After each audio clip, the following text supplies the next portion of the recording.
تعالوا في الفيديو ده نتكلم عن جهاز كل الناس طلبته مني. ده جامب ستارتر للعربيه. تعالوا نبص عليه.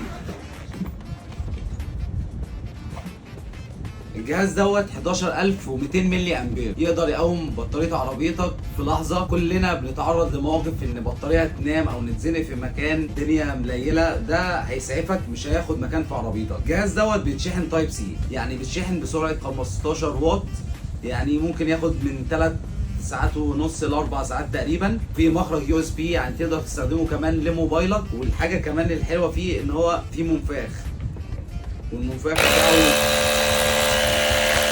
قوي. وفي فكره الكشاف برضو، دي فكره حلوه قوي. ومعاه كابلات بتاعته، كابلات الصراحه محترمه. انا لما بصيت عليها، بص،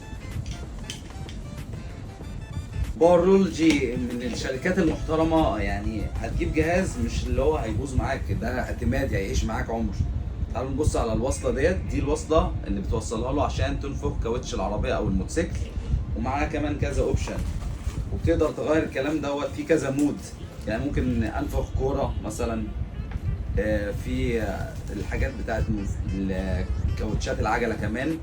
الصراحه يعني كذا اوبشن في جهاز واحد. ولو الفيديو اللي انا بقدمه بيعجبك، ما تنساش تعمل لي لايك وكومنت، واستناني الفيديو الجاي.